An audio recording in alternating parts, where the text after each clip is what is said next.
Waalaikumsalam. Maaf mengganggu waktu Bu Erni. Ya, ada yang bisa dibantu? Ini Bu, terkait dengan kegiatan saya sebagai calon guru migran, saya ada tugas tentang bagaimana cara mengambil keputusan sebuah pemimpin di satuan pendidikan. Di sini saya bermaksud untuk mewawancara itu untuk bertanya tentang pengambilan keputusan di sekolah ini selama pemimpin seperti itu. Ya, langsung saja gitu untuk pertanyaan pertama. Selama ini, bagaimana Ibu mengidentifikasi kasus-kasus yang merupakan dilema etika atau rujukan moral seperti itu, Bu?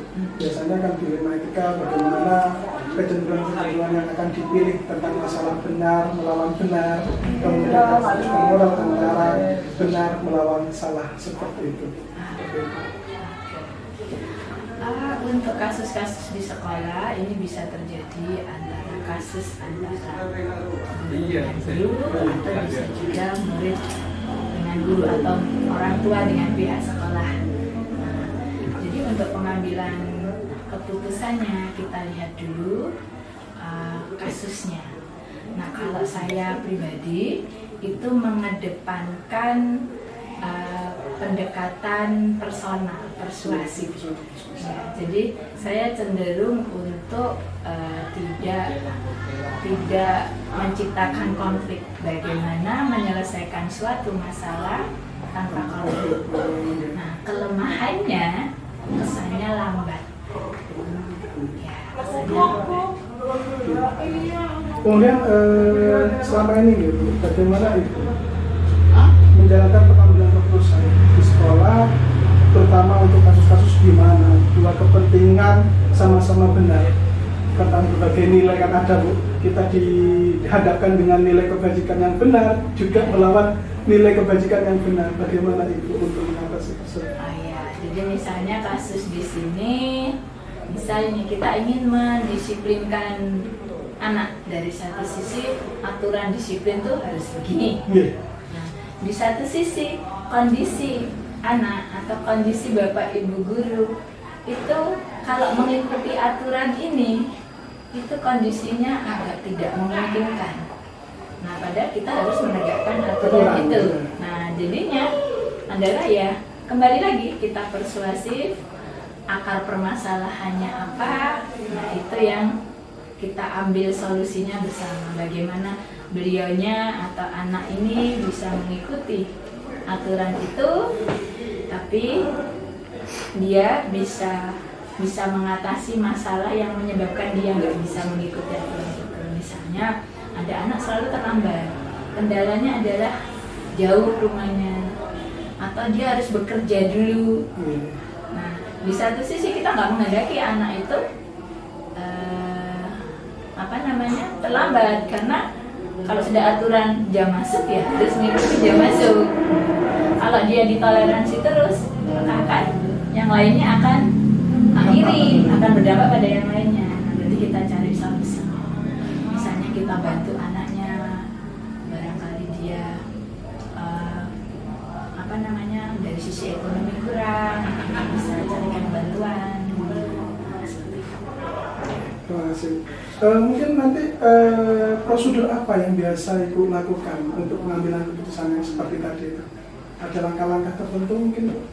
Ya, langkah-langkahnya adalah kita komunikasi. Komunikasi itu sangat penting untuk bisa menyelesaikan sebuah permasalahan. Karena adanya miskomunikasi, sama-sama maksudnya bagus, tapi penggunaan istilah yang salah itu bisa menimbulkan masalah yang baru. Ya, misalnya ini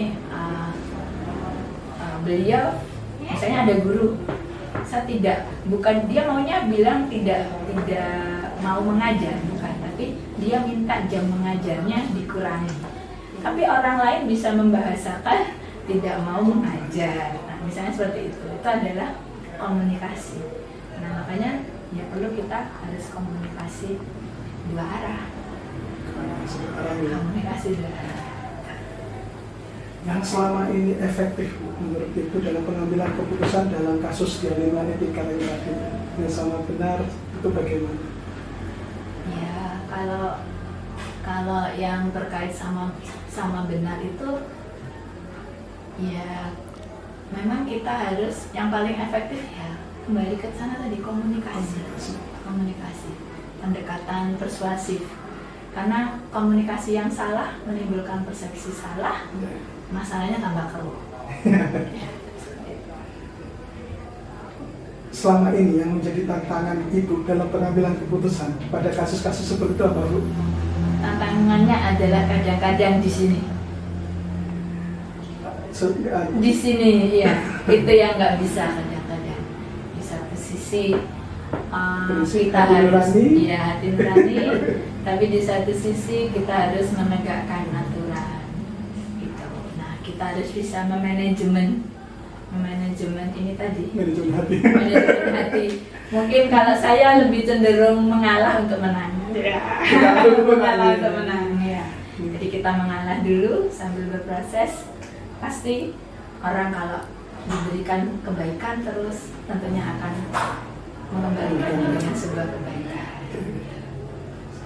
Oke, kemudian dalam mengatasi sebuah kasus dalam pengambilan keputusan, apa itu memiliki jadwal tertentu? Apakah langsung mungkin diambil keputusan saat itu juga? Apa ada momen-momen tertentu yang Ibu jadwalkan? Tergantung situasinya. Kalau misalnya di situ diperlukan pengambilan cepat keputusan yang harus hari itu, ya kita selesaikan hari itu tanpa terjadwal. Jadi misalnya kasus-kasus yang kita tidak duga, misalnya kenakalan anak yang melebihi batas. Nah di situ itu kita nggak bisa jadwalkan lagi, bahkan kita bisa menunda jadwal kita untuk menyelesaikan permasalahan ini. Jadi kita lihat mana tingkat kepentingan yang harus didahulukan. Selama yang ini bisa ditunda, kita dahulukan yang ini. Misalnya berhubungan dengan instansi lain. Ya, misalnya ini ada kasus perkelahian antara sekolah kita dengan sekolah lain. Nah, maka itu harus diselesaikan secepatnya. Nah, karena apa? Melibatkan sekolah lain tadi yang kalau kita biarkan kasusnya bisa jadi muncul ketidakpercayaan, pihak lain melihat kok kayaknya nggak bertanggung jawab. Nah, misalnya seperti itu ada dampak jangka pendek, jangka panjang, sehingga ini harus didahulukan. Nah kalau itu kira-kira ini nggak bisa nih kalau dalam waktu dekat, ini saya harus mengambil hatinya dulu, misalnya kita ajak komunikasi dulu. Nah itu perlu kita jadwalkan sesuai perkiraan kita. Ini jangan terlalu lama juga. Nah, jadi kita itu tadi komunikasi dua arah. Mungkin lebih baik yang saya lebih mengutamakan jalinan komunikasi yang baik. Jadi dengan jalinan itu saya bisa mengungkapkan saya yang kurang pas di sini. Nah, jenengan yang kurang pas ke saya bagaimana, kan bisa ketemu titik. Ayo win-win solusinya gimana? Kemudian menurut Ibu, selama ini yang membantu faktor-faktor apa yang membantu Ibu dalam mengambil sebuah keputusan yang dalam ini kasusnya ya dilema etika seperti itu? Karena kan pasti ada pergulatan dalam hati Ibu. Apa mau kecenderungan ke menegakkan aturan, apa kecenderungan ke seperti yang lain seperti itu, apa gitu yang mempermudah itu faktor-faktor dalam pengambilan keputusan? Yang mempermudah pengambilan keputusan ini adalah tim. Ya, kita harus bisa bekerja tim. Kita libatkan tim kita. Jadi kalau ini perlu kerja tim, ya kita bicarakan tim. Karena apa? Masukan dari tim ini sangat penting. Karena apa yang kita putuskan walaupun sesuai aturan, kadang-kadang ternyata ada solusi lain yang bisa lebih bagus dari yang sudah kita alternatif A, B, C. Ini adalah dari tim kita tadi. Jadi kita berdayakan tim kita, pengalaman saya. Dari apa yang kita bicarakan tadi, pembelajaran apa yang dapat Ibu petik dari pengambilan keputusan, terutama dalam masalah dilema etika itu? Maksudnya? dari yang kita sampaikan tadi, Nah, dari kita harus dengan komunikasi dengan tim, kemudian bagaimana kita mengambil keputusan, pembelajaran apa yang dapat Ibu petik dari pengalaman-pengalaman selama ini dalam mengambil keputusan terkait kasus-kasus yang ya, pembelajaran yang ada. Iya. Ada banyak sih. Jadi kita bisa mengenal karakter orang banyak, ya. Kita bisa menyelami karakternya. Kita bisa tahu karakter tim bagaimana, cara tim menyelesaikan masalah bagaimana. Jadi secara personal, secara tim kita ada apa namanya? Iya, keterikatan emosionalnya, sehingga ini menjadi pembelajaran bagi kita. Kalau misalnya nanti menghadapi permasalahan yang mirip, ya kan permasalahan itu biasanya juga nggak jauh-jauh, beda amat, akan terjadi pengulangan dan sebagainya, hanya dengan sosok yang berbeda. Nah, pengalaman dari yang ini kita coba terapkan mungkin dengan sedikit perubahan karena karakter yang ini seperti ini. Jadi pembelajaran itu kita bisa menyelami banyak sifat individu yang mungkin selama ini kita nggak tahu, kita hanya tahu di luarnya. Setelah komunikasi dua arah ini, oh ternyata beliaunya punya permasalahan begini, beliau punya kelebihan di sini. Nah, itu biar bisa saling menutupi, ya, saling menutupi. Yang lemah kita angkat supaya bisa lebih bagus.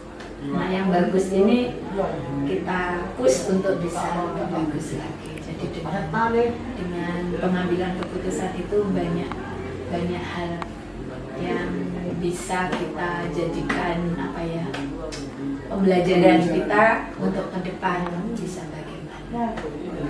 Terima kasih Bu. Ya, seluruh pertanyaan sudah saya sampaikan dan dijawab, dan alhamdulillah saya mendapatkan ilmu yang luar biasa pada sesi wawancara ini, dan saya yakin dengan wawancara kali ini nanti juga akan mempermudah saya nantinya gimana saya akan mengambil sebuah keputusan seperti ini. Saya ucapkan sekali lagi terima kasih atas waktunya yang telah meluangkan waktunya untuk wawancara kali ini. Terima kasih Bu. Assalamualaikum warahmatullahi wabarakatuh. Waalaikumsalam.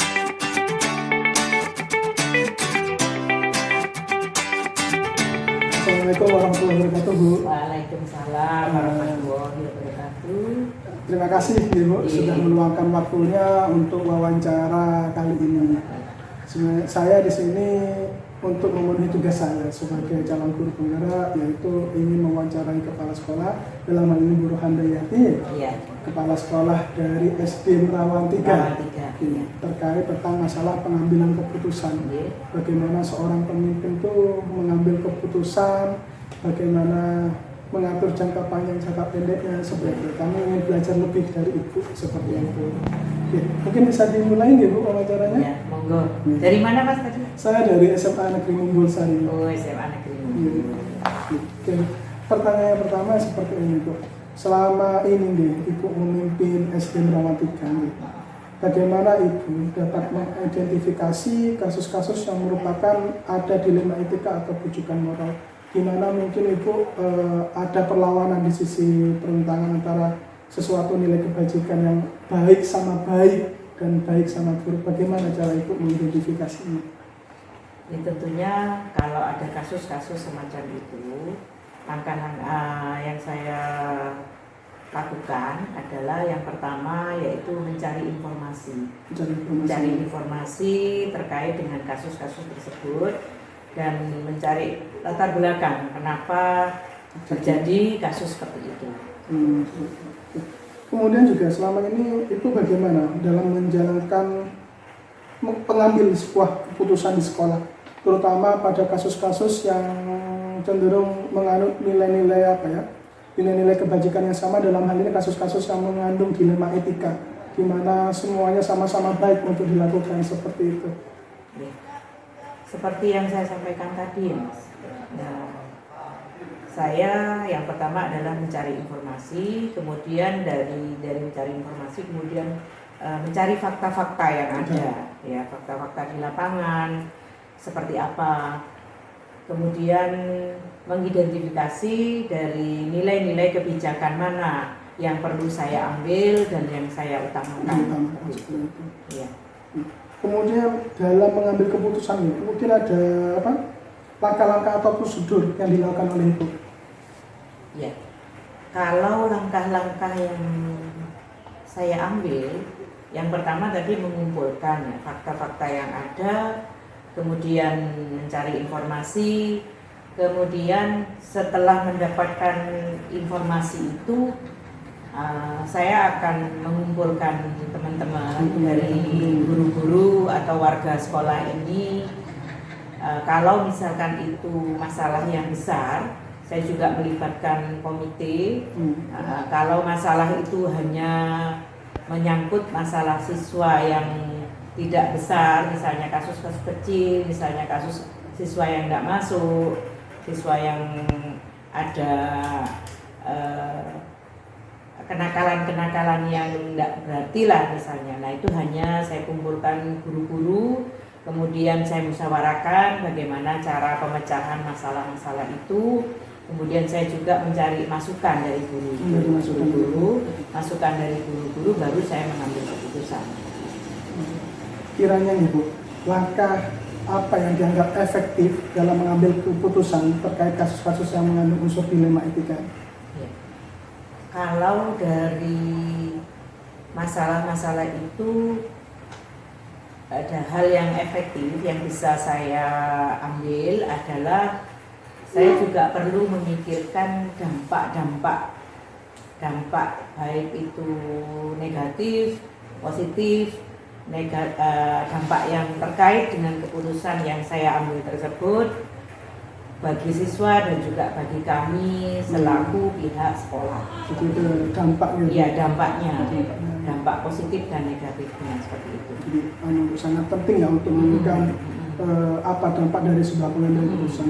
Terutama yang penting dipikirkan juga yang dampak negatifnya, seperti itu. Kemudian apa tantangan Ibu dalam ambil keputusan terkait kasus-kasus yang mengandung unsur dilema etika ini? Tantangannya bila keputusan yang saya ambil itu tidak sesuai dengan hati nurani saya. Iya. Satu contoh misalnya siswa ini pinter tapi sering tidak masuk, ya karena masalah-masalah yang masalah orang tua seperti itu. Kadang-kadang kebanyakan kasus sekarang ini memang yang banyak itu anak itu menjadi korban perceraian orang tua. Dan juga masalah-masalah ekonomi yang paling banyak dampaknya itu masalah ekonomi ya, kerja jadi TKW dan lain sebagainya, jadi anak terlantar di rumah, banyak seperti itu. Akhirnya lari kepada ini, anaknya jadi nakal, jadi sering nggak masuk, nggak ada yang kontrol seperti itu. Iya. Kemudian dalam pengambilan sebuah keputusan itu, apakah ada waktu-waktu tertentu untuk mengambil sebuah keputusan atau langsung diputuskan saat itu juga apabila ada kasus? Kalau misalkan kasus itu kecil, bisa saya selesaikan hari itu juga, langsung saya selesaikan hari itu juga.